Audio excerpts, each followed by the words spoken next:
Olá pessoal, meu nome é Rafael Silva, eu sou doutor em Estudos Literários, Letras Clássicas pela UFMG e dou continuidade às exposições que eu sugeri fazer ao longo desse mês de novembro sobre a tragédia grega antiga, em específico as tragédias de Sófocles, no meu canal, preparando um pouco o que vai ser a nossa conversa com o professor Jatorrano no final de novembro, início de dezembro, sobre as traduções que ele tem publicado pela Ateliê Editorial junto com a Minema.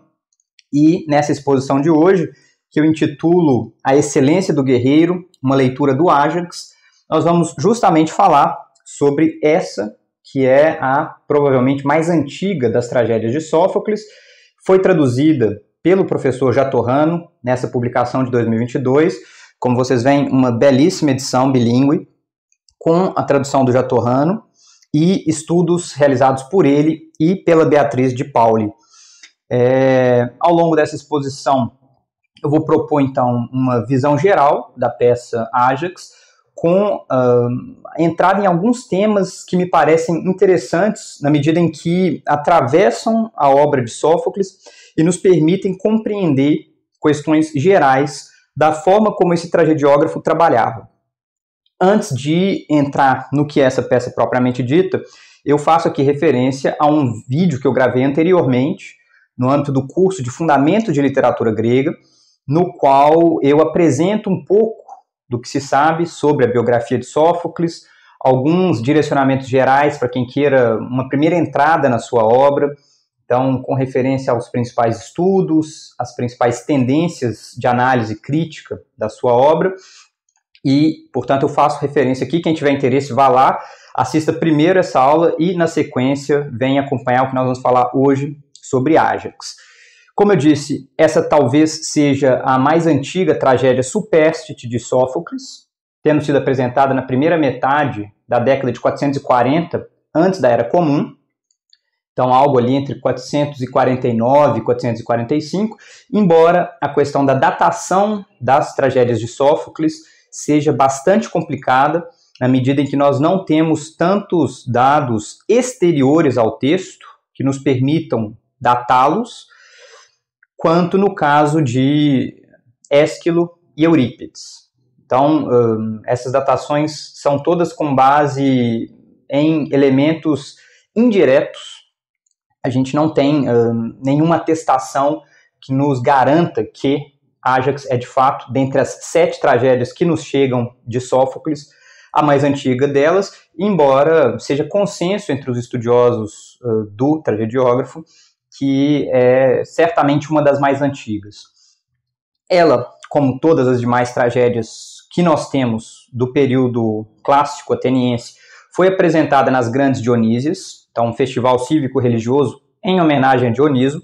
Quem tiver interesse em saber mais sobre isso, eu também gravei um vídeo sobre as origens da tragédia, e lá eu falo um pouco sobre o âmbito desse festival cívico-religioso, que era o enquadramento de ocasião dessas performances, que obviamente tem sempre que ser levado em conta, na medida em que é a partir daí que um tragediógrafo pensa no que vai ser a recepção da sua obra, no que as questões levantadas ali vão dar a pensar, e, enfim, é sempre importante ter em mente a questão da performance da ocasião.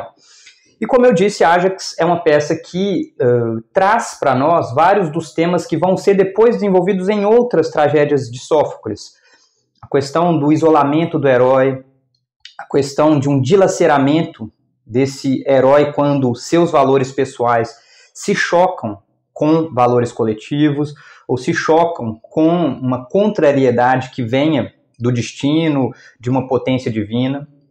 A questão, portanto, da pressão que esse herói sente, quase a necessidade de morrer em vez de ceder, e aí, de fato, as peças de Sófocles, com frequência, têm finais bastante violentos, inclusive com suicídios, como é o caso aqui de Ájax. A questão do enterro, ou da recusa ao enterro de um inimigo. Esse, obviamente, é o tema principal de Antígona, sobre o qual a gente ainda vai falar numa exposição sobre Antígona, mas que aparece aqui na segunda metade de Ájax. Então vejam, são muitos temas que atravessam a obra de Sófocles como um todo e que já estão, de certa forma, condensados aqui no Ájax. A gente tem que ter em vista que essa é uma peça de estruturação que a gente poderia dizer dúplice, na medida em que a primeira metade da peça tem por personagem central Ájax e o dilema em que ele se encontra, sobre o qual a gente vai falar em breve, e a segunda metade, em larga medida, Teucro, seu meio-irmão, e o dilema face ao qual ele se encontra, tendo que enfrentar, inclusive, adversários políticos bastante poderosos, como Menelau e Agamenon. Mas o que nos interessa é que o ator protagonista, né, o principal ator dessa tragédia, encenava na primeira metade da ação Ájax e na segunda metade Teucro. Para quem não se lembra, enfim, eu falo isso naquelas exposições às quais eu mencionei há pouco, a tragédia grega, no período de Sófocles em diante, já no final da atuação de Ésquilo, funcionava com 3 atores apenas, encenando todos os papéis. Então, com frequência, os estudiosos tentam discernir qual ator ficava responsável por qual papel ao longo da encenação. Porque se muitas tragédias têm lá 6, 7 personagens, o jogo de cena vai contar sempre com o coro e, no máximo, 3 atores em cena. 3 atores, portanto, 3 personagens dotados de fala.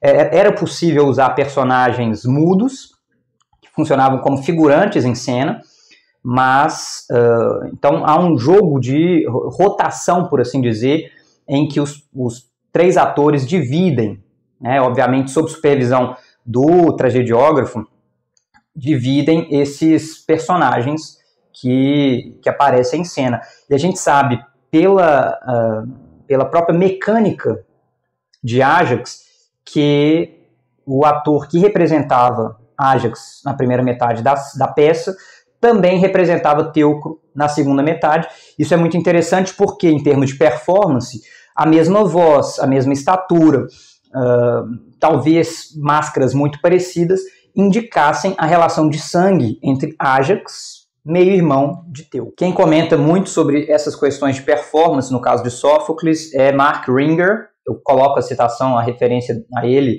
aqui na exposição. Tem lá a referência ao título do livro dele, Electra e a Urna Vazia, né, em inglês Electra and the Empty Urn, em que ele vai falar sobre a metateatralidade nas peças de Sófocles, chamando atenção para o caráter de reflexão sobre o teatro dentro do teatro. E, de fato, Sófocles é um mestre nisso. A sua linguagem é frequentemente ambígua, no sentido de aludir para a própria ação, enquanto pisca para o público, chamando atenção para o fato de que aquilo é uma performance dramática, uma performance teatral. E esse livro do Mark Ringer vai pensar nessas questões práticas de performance de uma tragédia como Ájax. Na verdade, é um livro bastante amplo que analisa todas as 7 tragédias com ênfase específica em Electra. Em todo caso, para entrar aqui na peça Ájax propriamente dita, o que a gente tem que ter em mente é que o pano de fundo da ação, em termos mitológicos, é o fim da Guerra de Troia.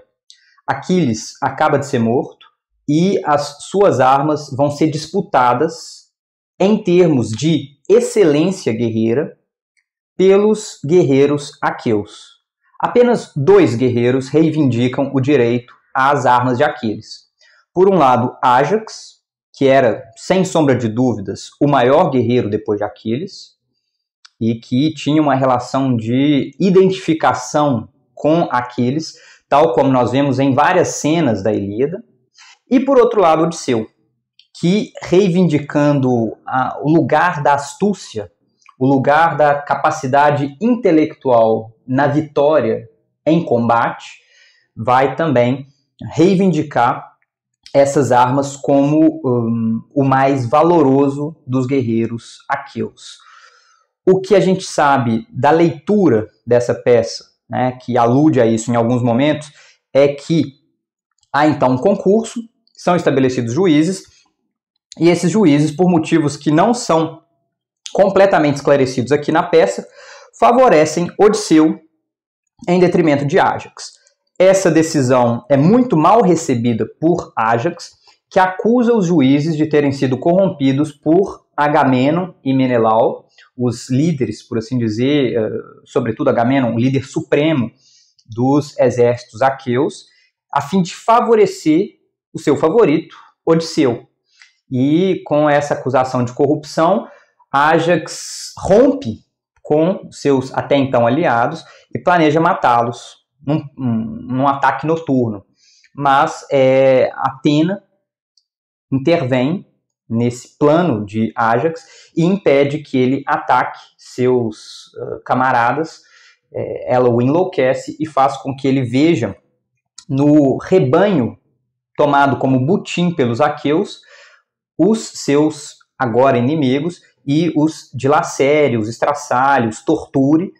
E isso é o ponto em que começa a cena aqui de Ájax, com Atena contracenando com Odisseu, explicando para ele a loucura de Ájax, e inclusive apresentando-lhe Ájax enlouquecido, de forma a preservar Odisseu. Então ela faz com que Odisseu não seja visto por Ájax, mas ela mesma dialoga com Ájax e mostra para Odisseu o nível de loucura que Ájax chegou, torturando uma vaca, um boi, dentro da tenda, imaginando que ele está torturando Odisseu. E essa é uma cena bastante assustadora. Vejam aí, eu trago uma imagem que representa Aquiles do lado esquerdo, Ájax do lado direito, jogando, e essa é uma imagem que mostra a relação de afinidade e disputa amigável entre os dois considerados os dois maiores guerreiros aqueus. A gente sabe da identidade deles porque no vaso é possível ler os nomes inscritos de cada um dos guerreiros. Antes de analisar brevemente essa cena inicial, de forma mais detida, eu gostaria de chamar a atenção para o fato de que os deuses em Sófocles são presentes, mas sempre de forma muito opaca. Eles raramente aparecem em cena, como acontece aqui em Ájax, e mesmo aqui a gente pode se perguntar sobre o nível de aparição de Atena, efetivamente, mas o que nos interessa é que os deuses em Sófocles, ao contrário do que acontece em Ésquilo e em Eurípides, não aparecem com frequência em cena e direcionam o rumo da ação apenas de forma muito indireta, opaca, por meio de oráculos, por meio de sinais divinos, e de alguma forma a vontade divina prevalece no final das contas, mas isso é mantido sempre como em suspenso, por assim dizer, durante boa parte da ação, inclusive com considerações ali sobre a efetividade do conhecimento divino.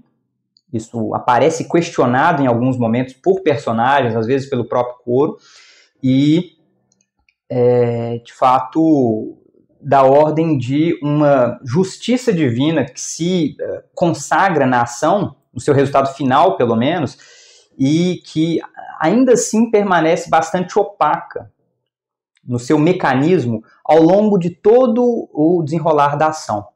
Então, os estudiosos como o Albin Lesk, o Vernon, vão falar dessa presença opaca das divindades em Sófocles, na medida em que o ser humano, embora reconhecendo a atuação divina, frequentemente não é capaz de compreendê-la nos seus meandros.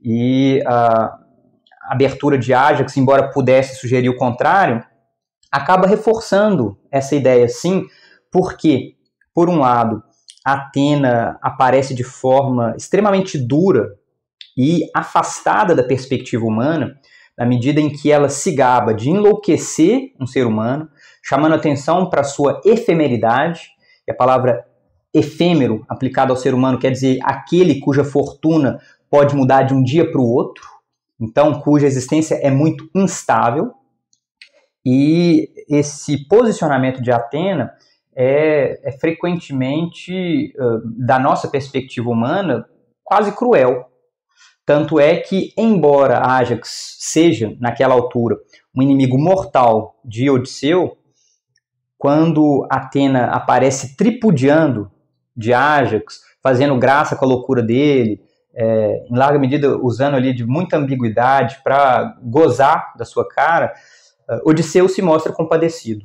Odisseu não se une nessa gozação do seu inimigo, o que seria a princípio esperado de uma perspectiva da ética grega antiga tradicional, mas Odisseu ali é capaz de se condoer, de se compadecer da situação em que um grande guerreiro da estatura de Ájax se encontra à mercê da vontade divina, uma vontade que parece bastante caprichosa.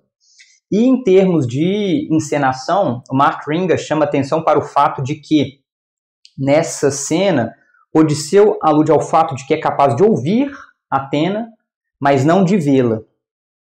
Então, a gente não sabe com precisão se a cena era apresentada de tal forma que Odisseu aparecia sozinho, né, na cena, e Atena era apenas uma voz pronunciada por um ator fora do palco ou em cima da esquena, porque logo na sequência, quando Ájax é apresentado, talvez na enciclema, que é aquele mecanismo que basicamente vira e revela o interior da cena, possível que tenha sido encenado assim, mas em todo caso, quando Ájax aparece em cena, ele se refere a Atena como sendo capaz de vê-la.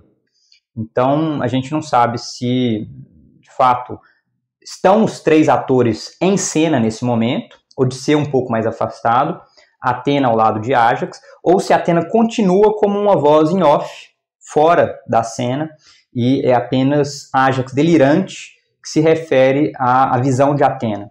A gente não sabe, mas independentemente da solução dramática que seja dada a essa questão, é interessante pensar como o jogo entre o ver, o não ver, o ouvir, o não ouvir,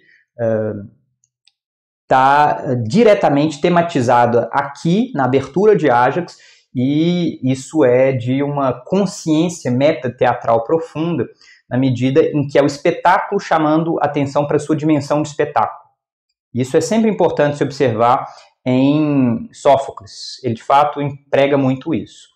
E vejam como se dá, portanto, eu cito aqui um trechinho, a tradução é minha porque essa apresentação tinha sido feita anteriormente, antes de eu ter acesso, portanto, à tradução do professor Jatorrano, e eu não me dei o trabalho de transcrever todas as soluções a partir da nova tradução, mas eu fiquei aqui com essa tradução meio instrumental que eu propus. Quem tiver interesse, conhecer o grego, pode compará-lo ao grego, se tiver depois críticas, sugestões, basta me escrever. Eu acho sempre muito bom poder pôr à prova a tradução, para que as pessoas ajudem, né, a que a gente chegue a soluções mais instigantes, mais poéticas, mais dramáticas. Então vamos lá, ao longo dessa apresentação as traduções serão sempre de minha autoria. Atena diz: Vês, Odisseu, quão grande é a força dos deuses? Que homem encontrarias mais atento do que este para executar o que tal ocasião exige? E Odisseu responde: Não conheço nenhum outro, mas eu me apiedo do desgraçado ainda assim, mesmo sendo um inimigo, porque foi jungido a uma perdição maligna. Nele nada diverso de mim próprio averigo, pois vejo que nós, que vivemos, nada mais somos do que meras imagens ou uma sombra vã. Aí a passagem entre os versos 118 e 126 da obra. Nessa passagem, além daquela conclusão com uma imagem pindárica dos seres humanos como sombras, né, como a gente poderia dizer, sonhos de uma sombra, obviamente essa é uma imagem tradicional, aquela altura em que Sófocles está compondo, e ele está então dialogando com uma tradição poética anterior. Cumpre destacar a referência a um termo importante que é ate, perdição. O professor Jatorrano intitula o seu estudo introdutório da sua tradução justamente Ájax entre Ate e Atena. Tem um jogo de palavras aí, mas o que nos interessa é que a Ate é uma perdição no sentido de uma ação que se comete baseado em ignorância e que é responsável por trazer alguém, em geral um herói, né, então uma figura semidivina, à ruína. E isso se baseia frequentemente numa ignorância do que diz respeito à piedade perante os deuses, à piedade perante a lei, né, ao costume, e a Ate aparece já desde a Ilíada, ela que, de certa forma, é lá responsabilizada depois, né, então a posteriori, por Agamenon, no que diz respeito à sua querela com Aquiles. O próprio Aquiles pensa ali no que é a Ate como um motor da sua ação, do seu destino. Então, é um tema, essa perdição do herói, que aparece desde ocorrências muito antigas da poesia grega e que tem uma função fundamental no desenrolar de Ájax, na medida em que esse herói é considerado vítima da Ate, vítima, de certa forma, da sua soberba, da sua hybris, quando tenta executar, aniquilar todos os seus companheiros, ele que já tinha desrespeitado a deusa Atena mais de uma vez, isso é aludido também ao longo da tragédia, e que por isso é punido por ela e não por outra divindade. Vejam o que diz o professor Jatorrano. Com erronia, e essa é a tradução do Torrano para a noção de Ate, com erronia, Odisseu designa o desvario de quem não reconhece a situação em que se encontra e age em detrimento de seus próprios interesses. Com soberba, Atena qualifica as palavras com que, em decorrência da erronia, Ájax reiteradamente se situa em relação à deusa. Primeiro na atitude de quem permito a deusa comprazer-se como queira, mas não o aconselhar como tratar seus inimigos. E depois na atitude de permito a deusa assisti-lo, sempre como aliada que ele, por erronia, presume ter nela. Então vejam, o professor Jatorrano chama atenção aí para os excessos, né, a erronia, a Ate cometida por Ájax no que diz respeito ao tratamento conferido a Atena. Daí vem, então, o título do estudo dele nessa obra que eu me referi há pouco. Uma outra questão que a gente tem que ter em mente quando lê uma tragédia antiga é a importância do coro. Tal como sugere Jean-Pierre Vernon, por exemplo, mas muitos outros, o coro, em linhas gerais, representa a voz da coletividade dentro daquela ação representada. Normalmente, ele é composto por personagens medianos de classes sociais mais ou menos marginais dentro do sistema de valores aristocráticos para a sociedade grega antiga. Então, não é incomum que sejam representados por anciãos, né? Então por pessoas velhas, por mulheres, por escravos eventualmente, né? Por servos, e no caso presente, Ájax, esse coro é representado por marinheiros da ilha de Salamina que vieram para a guerra de Troia acompanhando Ájax. Então eles são soldados a mando de Ájax, e é importante que a gente repertorie os conselhos, a visão medianeira que frequentemente aparece nas palavras do coro. Em geral, quando a gente está nas partes corais cantadas, o coro tem efusões líricas bastante poéticas. Então, vocês vão ver na passagem que eu vou citar em breve, neologismos, palavras raras, palavras antigas, né? Então, um resgate de vocabulário que é de fato empregado para enfatizar, de certa maneira, a mensagem nesses entrechos líricos que fazem parte da ação. Tá? Os coros de Sófocles, via de regra, são participantes muito ativos da ação, eles acompanham e frequentemente intervêm nas ações representadas em cena. E aí vejam como no párodo, então, que é o momento de entrada do coro em cena, as palavras pronunciadas por esse coro sobre a possível veracidade do rumor que circula entre os aqueus sobre a participação de Ájax na carnificina dos rebanhos é o tema que vai ser tratado aqui e que já mostra, então, o engajamento desses marinheiros de Salamina com o seu comandante, com o drama de seu comandante. Vejam lá. Filho de Telamônio, tu que tens o fundamento da corrente volteada e mar costeada Salamina. Rejubilo-me contigo quando ages bem, mas quando o golpe de Zeus ou a raivosa palavra maledicente dos Dânaos se volta contra ti, tenho grande tremor e imenso temor, como o olhar da pomba alada. Assim, da noite à pena consumada, grandes tumultos nos assaltaram, para nossa infâmia. Tu, indo até a planície dos equinos, destruíste o rebanho, espólio dos Dânaos, lance conquistado, ainda indiviso, matando com o ferro refulgente. Moldando essas palavras sussurradas, Odisseu as oferece aos ouvidos de todos e a muitos persuade. Sobre ti agora, ele conta histórias persuasivas e quem escuta se rejubila ainda mais do que quem fala, afrontando-te em tuas dores.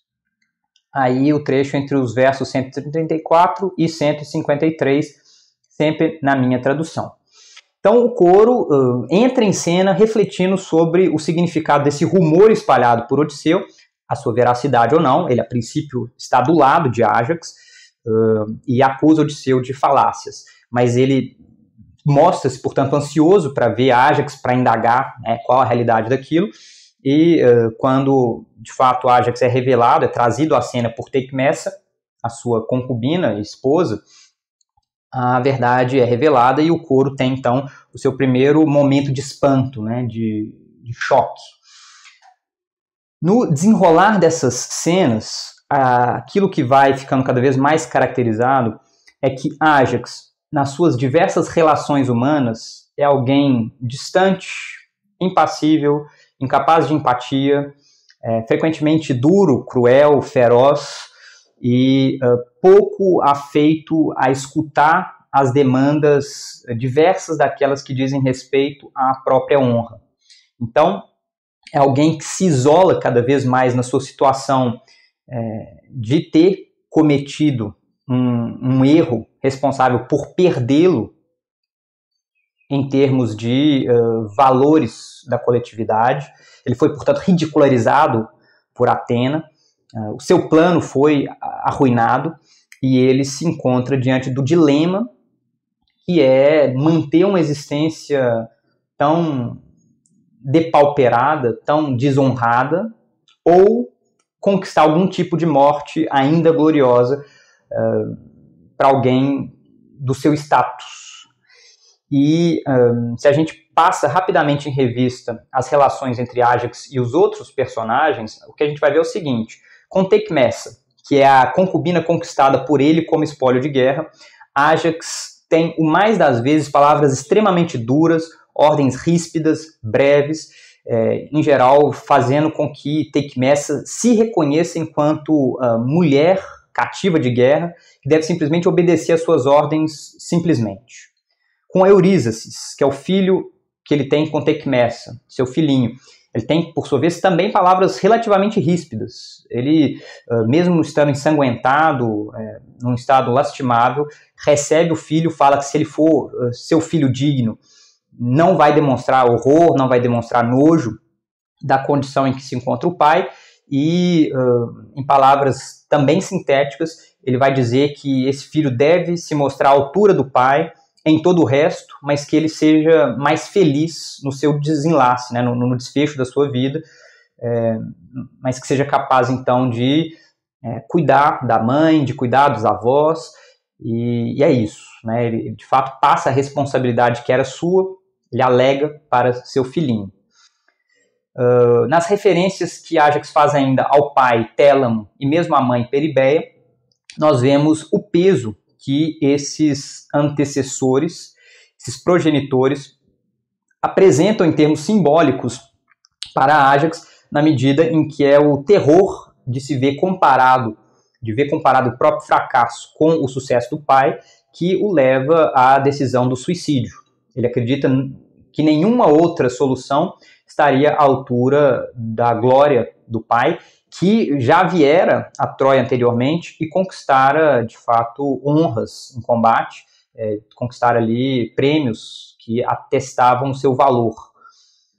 Ele, no que diz respeito a seu meio-irmão Teucro, que é filho também de Télamo, mas com a concubina Hesíone, ele se mostra igualmente duro, ele basicamente lega a responsabilidade por todos os seus entes queridos, Tecmessa, Eurísaces e mesmo os pais, para esse meio-irmão, dizendo que doravante, após a sua morte, ele seria o responsável por cuidar dessas questões. No seu trato com os homens de Salamina, que são os membros do coro, ele também é bastante ríspido, ordens rápidas, breves, basicamente encarregando-o de passar as suas determinações acerca de Teucro para o irmão assim que ele chegasse em cena. E com os demais aqueus, em especial Odisseu, Agamenon e Menelau, Ájax se mostra um inimigo inflexível. Ele basicamente decreta sua inimizade com os poderosos aqueus e morre amaldiçoando-os em larga medida. E, como eu disse, em todas essas relações, Ájax revela-se o típico herói sofocliano, tal como pintado por Bernard Knox no livro The Heroic Temper, né, a têmpera heróica. E aí vejam, eu trago aqui um trecho muito rapidamente das reflexões feitas por Ájax sobre o único curso de ação que ainda lhe resta. Isso não será assim. É preciso tentar encontrar alguma ação com que mostre a meu velho pai não ter nascido dele sem culhões. É coisa de homem baixo prolongar o termo da vida, depois que já não pode mudar os próprios males. Que prazer pode haver no dia a dia que só quer? Brincar de pique-esconde com o instante de morrer? Eu não gastaria uma só palavra em prol do mortal que se deixa aquecer com esperanças vazias. Para quem é nobre só convém viver bem ou bem morrer. E eu o tenho dito. Aí o trecho entre os versos 471 e 480. E algo que a gente tem que ter em mente quando leva em conta essa decisão de Ájax, que vai pensando nas várias possibilidades abertas ainda para ele, né, voltar para casa e ser vítima de opróbrio, né, de desonra, face aos olhos desse pai tão glorioso, atacar de forma suicida os inimigos troianos, ele vai se dando conta de que nenhuma dessas soluções é digna dele enquanto alguém que declarou inimizade abertamente a Agamenon e a Menelau. E nesse sentido que as suas reflexões vão conduzindo à decisão de se suicidar como único caminho aberto aí à altura de Ájax.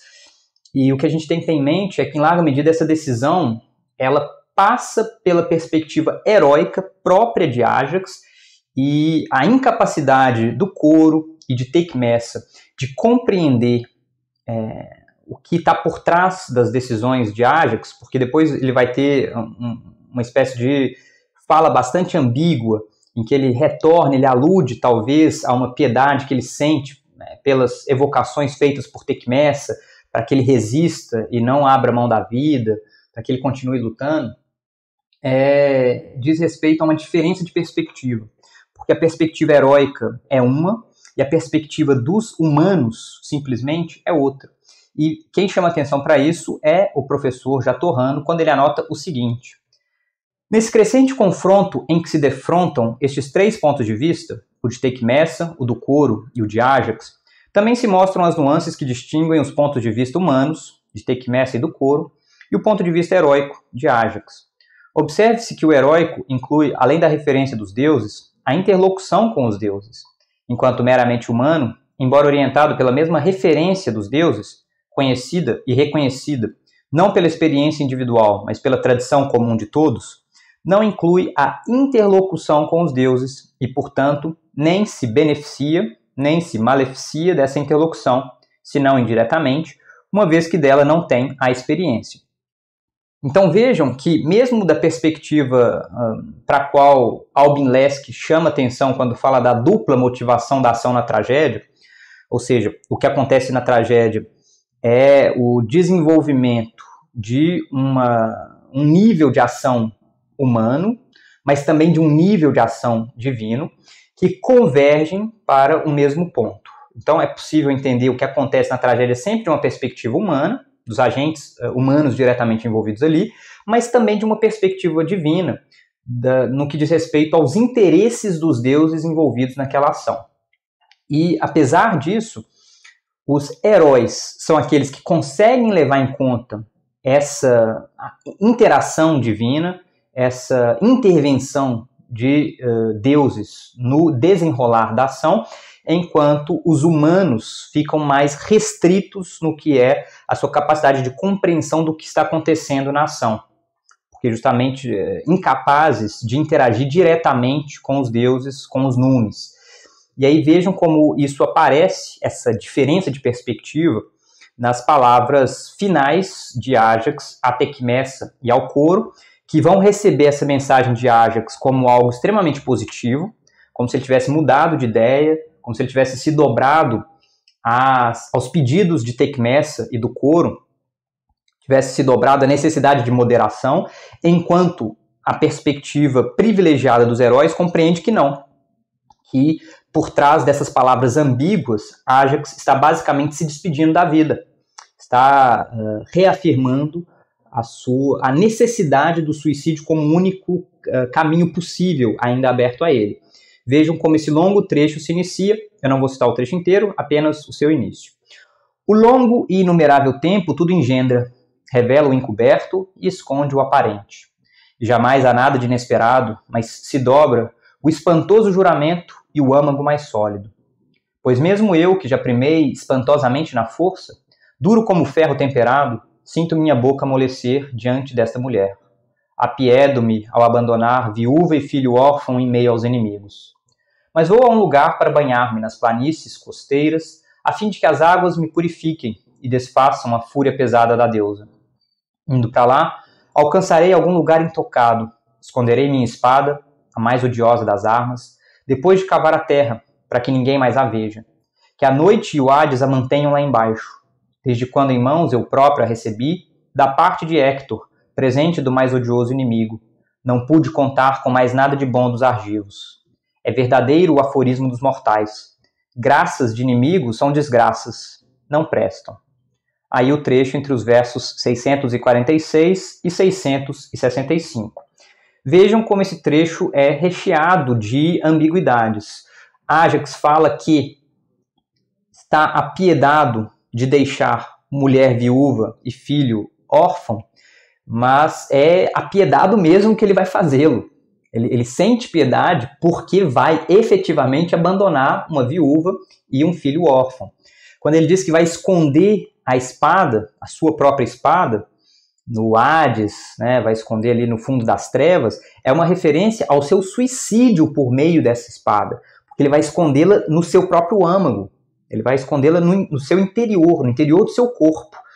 E a continuação do discurso, inclusive nessas alusões a se pacificar com Atena, a chegar ao fim das relações de inimizade com os Atridas, Agamemnon e Menelau, são todas alusões à morte como solução dos seus problemas.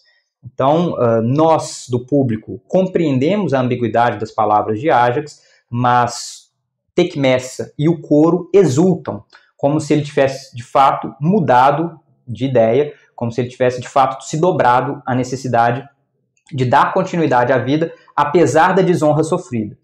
E o que acontece na sequência é então o chamado anticlímax, que é muito característico das peças de Sófocles, quando o coro, enganado por palavras ambíguas, encenadas, comemora um curso de ação que não vai ser aquele efetivamente seguido.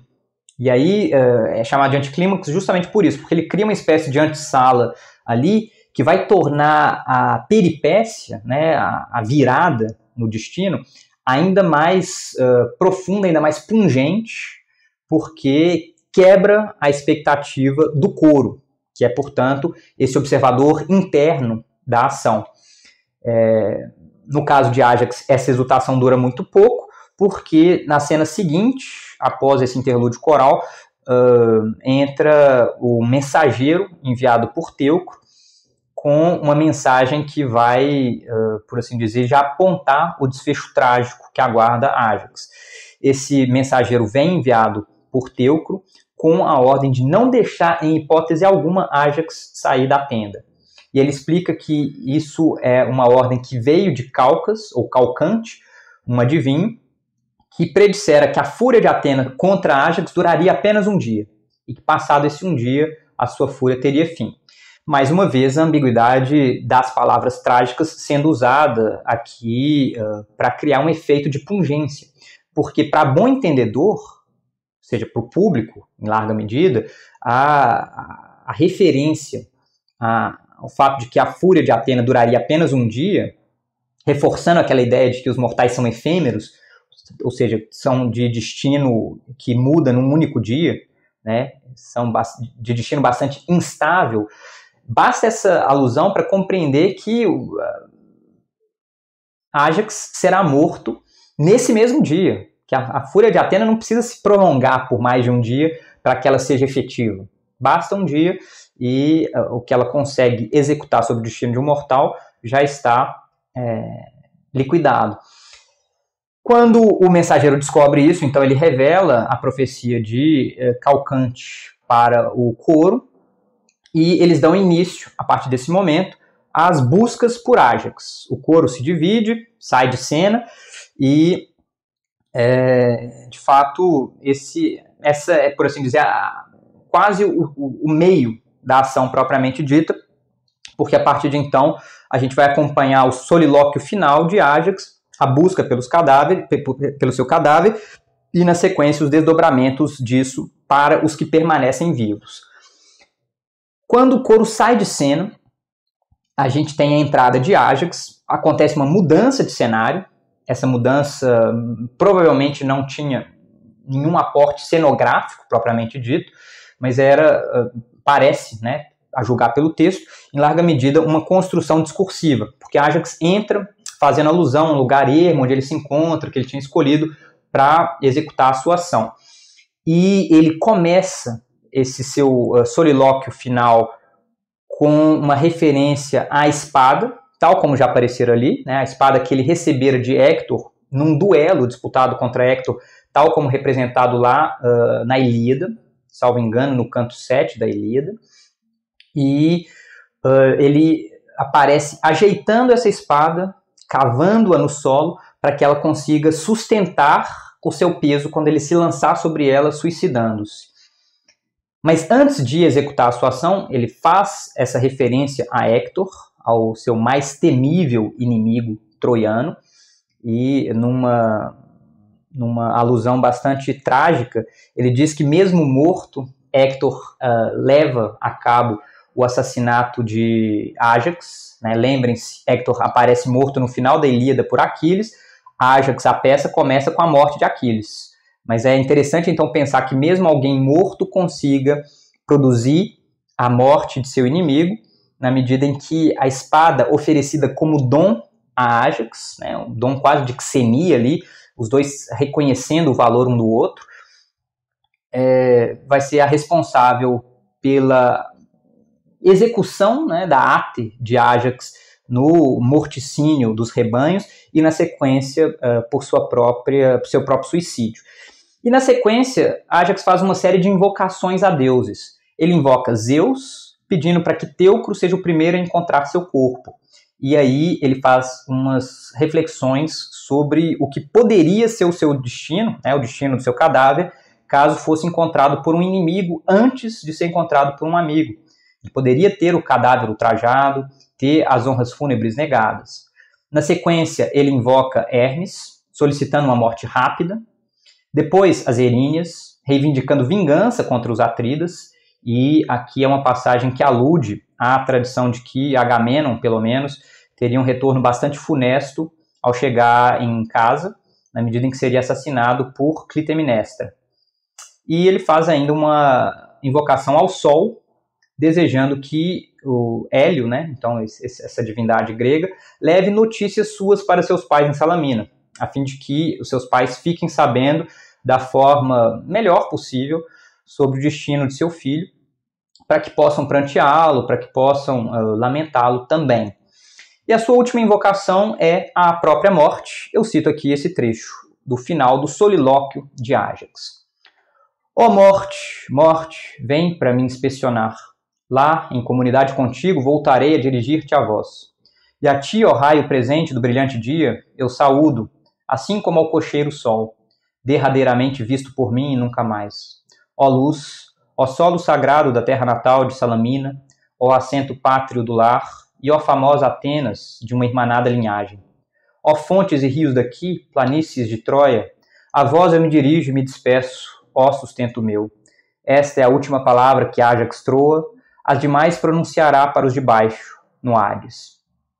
Aí o trecho entre os versos 854 e 865. Vejam aqui uma imagem de pintura em cerâmica da cena de suicídio de Ájax, quando ele cava, de fato, a terra para enterrar a sua espada, sobre a qual cometerá o seu suicídio. Vejam ao lado o seu famoso escudo, que vai ter também um papel importante aqui, né, na referência ao legado de Eurísaces, seu filho, cujo nome já faz referência aí a essa posse do bom escudo. Bem, em todo caso, essa é uma cena bastante complicada em termos de encenação. A gente não sabe como, precisamente, o suicídio foi apresentado para o público. A ideia de que a tragédia grega não representa violência em cena, ela pode ser muito facilmente negada com esse exemplo aqui. Então a gente tem sim passagens em que há violência apresentada em cena, embora mais frequentemente ela seja relatada no discurso do mensageiro, mas aqui nós temos certamente um suicídio em cena. A espada desempenha um papel central na segunda metade da peça inteira. Várias referências à espada, né, ao cadáver são feitas. Então nós sabemos que há um cadáver sobre a espada em cena, e os especialistas discutem. Mark Ringer, aquele estudioso ao qual eu aludi há pouco, faz referência a esses debates sobre como a gente teria encenado isso no passado, na medida em que Ájax é um personagem interpretado pelo protagonista, então pelo ator principal, mas que precisa ser substituído de alguma forma, ou por um boneco, ou por um figurante, de forma a que alguns versos depois, né, uma centena de versos depois, ele reapareça interpretando o papel de Teucro, né, então do meio-irmão de Ájax, tal como eu já disse há um tempo. Como essa transformação, né, essa substituição é feita, enfim, a gente não tem certeza, mas certamente houve algum tipo de substituição. Às vezes aventa-se a possibilidade do uso da enciclema, que é aquele dispositivo que basicamente gira, né, a cena, e aquilo que estava, a princípio, apresentado para o público exteriormente, a construção, né, a esquené, gira e é colocado para dentro. É um mecanismo de cena, portanto, e aquilo que estava dentro da esquené é girado e apresentado para o público. O problema é que a enciclema frequentemente é usada para apresentar o interior de um ambiente e nunca, como aqui, algo como o exterior, né? Um lugar ermo que vai ser onde se passa a segunda metade da peça inteira. Independentemente de como esse problema era resolvido, então, fato é que o cadáver de Ájax fica no palco e a ação passa a girar em torno da busca por esse cadáver. Vejam que quando Tecmessa o encontra, inclusive tem um momento interessante do epipárodo, né? Então, do retorno dos meio-coros, dos semicoros à cena, um vindo da direita, o outro vindo da esquerda, buscando ali, um pouco mimetizando o ato de rastrear alguém ou algo.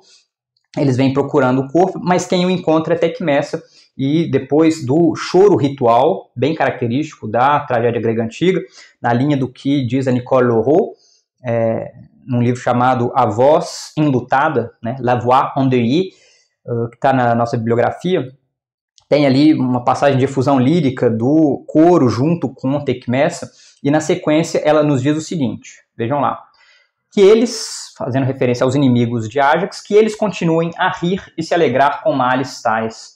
Talvez, ainda que não o prezassem vivo, vão lamentá-lo morto, na necessidade da batalha. Os vis não reconhecem o bem que tem em mãos antes que ele tenha se perdido. Sua morte é mais amarga para mim do que doce para eles, ainda que agradável para ele próprio. O que desejava ter, finalmente conquistou com a morte que tanto queria. Por que eles devem rir disso? Ele morreu pelos deuses, não por aqueles lá. Depois disso, que Odisseu abuse o quanto queira entre eles. Ájax já não existe para eles, mas para mim, parte, deixando apenas tristezas e lamentos. O trecho entre os versos 961 e 973 é de minha autoria. E aí vejam como se dá a chegada de Teucro em cena. Como eu disse, o ator certamente foi substituído. O ator que representava Ájax é substituído ou por um boneco ou por um figurante. E esse ator volta à cena agora como Teucro. E o seu dilema é muito próximo do de Ájax, mas em larga medida colocado em termos diferentes, porque ele, a princípio, pessoalmente, não se vê como alguém que perdeu a honra, que perdeu a possibilidade de reivindicar essa honra. Mas ele se vê atemorizado perante a perspectiva de ter que falar para Télamo como Ájax morreu, como Ájax foi desonrado. Ele se vê acuado por inimigos que vão querer impedir que o cadáver de Ájax seja enterrado, que vão no limite querer matá-lo mesmo, um pouco à guisa de punição pelas ações de Ájax. E tal como diz o professor Torrano, ao contrário de Ájax, que no impasse permaneceu centrado na glória de seu próprio valor, nesse mesmo impasse Teucro se reconhece no interesse dos seus e de imediato nos cuidados funerários de seu irmão morto, a quem interpela como se dele pudesse obter suas respostas. Então vejam como Teucro é uma espécie de duplo de Ájax, mas um duplo menos heróico, no sentido de menos inflexível, mais capaz de levar em conta as perspectivas das outras pessoas, de simpatizar com as perspectivas, com as necessidades dos outros, e isso faz dele um herói muito mais aberto à necessidade de enfrentamento dos outros e no limite mesmo de negociação, né, de debate, de argumentação. E a segunda metade da peça Ájax é muito argumentativa. A gente o vê tomando as providências necessárias para o trato do cadáver de Ájax, inclusive com alusões veladas da parte de Sófocles, né, então o compositor, por assim dizer, dessas palavras, aos hábitos de um culto heróico em homenagem a Ájax.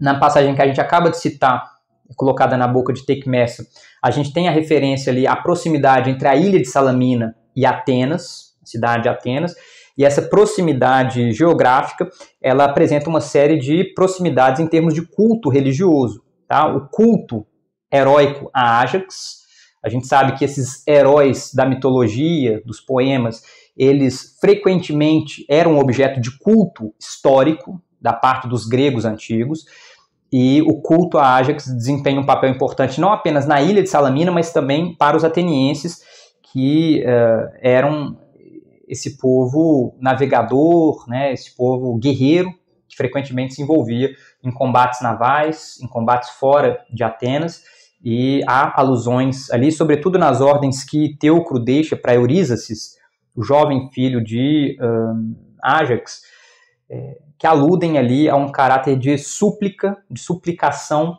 perante a figura do herói Ájax.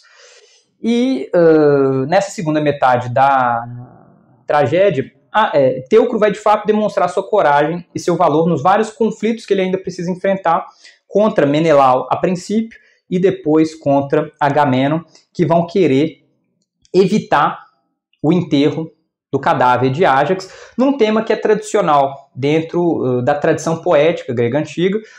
Esse é um tema que aparece na Ilíada, né, no trato que Aquiles confere ao cadáver de Héctor, lá desde o livro 22 até o livro 24, né, o canto 22 ao canto 24, e que vai ser um tema central da Antígona, a impossibilidade do enterro do cadáver inimigo.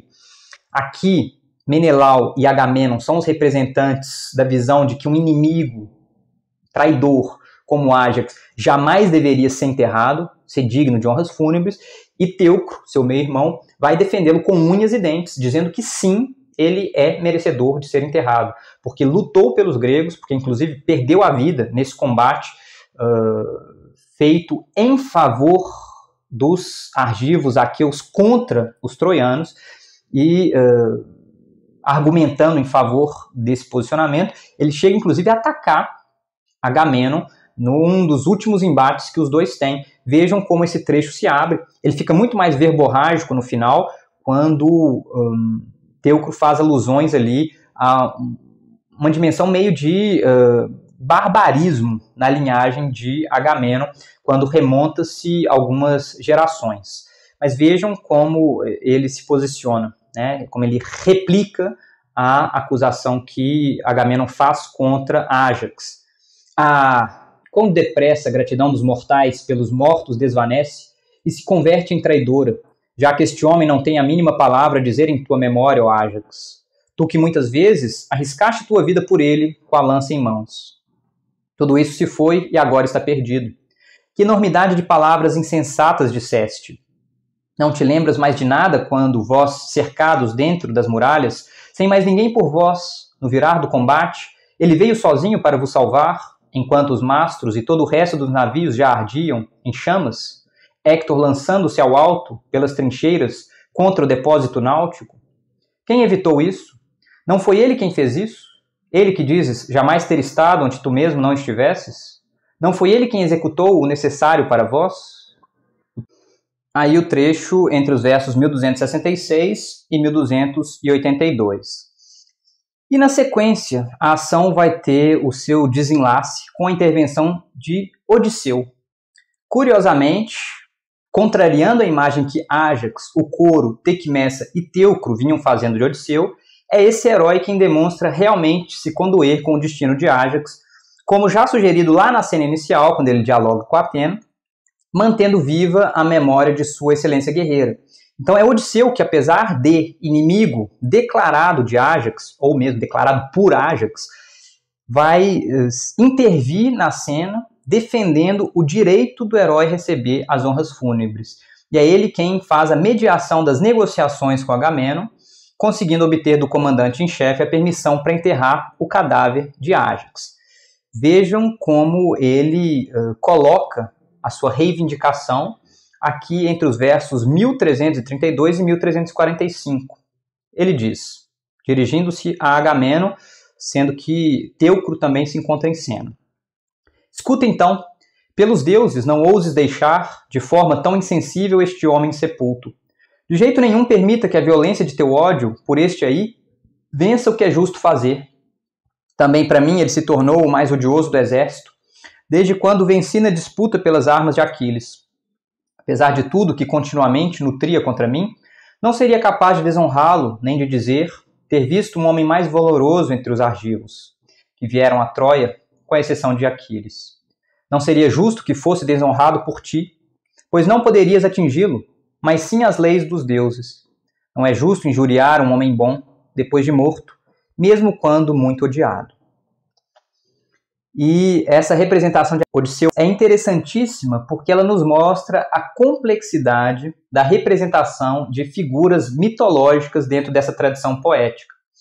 Porque se, por um lado, Odisseu pode parecer como alguém extremamente ardiloso, no limite vil, numa tragédia como Filoctetes, da autoria do próprio Sófocles, a gente imagina uma peça muito posterior, já ali do final da Guerra do Peloponeso, por volta de 409, antes da Era Comum, esse mesmo Odisseu pode sim ser representado de forma positiva, como acontece aqui no Ájax. Embora os personagens que estão ali do lado de Ájax pareçam suspeitar do caráter de Odisseu a princípio, ele é quem se mostra, no final das contas, disposto a defender o lado de Ájax, defender a sua excelência guerreira. Embora Teucro vá recusar o pedido de Odisseu para participar pessoalmente do enterro de Ájax, por temor de ofender dessa forma o morto, no que se trata aqui de uma piscadela para o canto 11 da Odisseia, onde Ájax aparece ainda ofendido com Odisseu durante a catábase que esse herói faz, né, ao mundo dos mortos, e recusando-se, portanto, conversar com Odisseu, Teucro reconhece o valor do herói e estabelece uma relação de amizade com ele. Então, como Odisseu de fato consegue convencer Agamenon e o enterro de Ájax é assim garantido, Teucro aceita a oferta de amizade feita por Odisseu e os dois iniciam ali uma relação de filia, apesar da inimizade anterior. Vejam que, como eu disse, né, esse mesmo Sófocles que mostra um Odisseu agindo aí de forma honrada, de forma bastante humana, capaz de demonstrar piedade com um inimigo, vai aparecer de forma muito mais ambígua ou mesmo negativa no Filoctetes.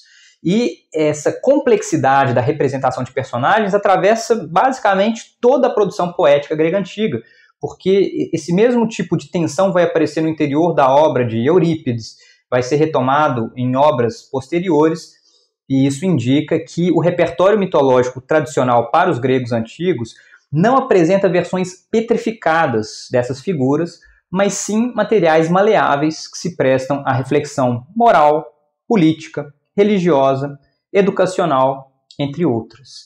E, em larga medida, é esse aporte da mitologia tradicional que vem potencializada, explorada pela tragédia grega antiga, porque esse é o material básico de que os tragediógrafos se valem para propor exercícios de reflexão para seus concidadãos, lá no período clássico, sobre valores morais, sobre valores políticos, sobre dilemas e desempenhando, portanto, assim, um trabalho como educadores dos seus contemporâneos. Eles despertam sensibilidades, eles trazem questões, eles provocam desafios, inclusive em termos linguísticos, para que esses homens, para que essas pessoas do período clássico se tornem aptas a refletir sobre os desafios do seu presente.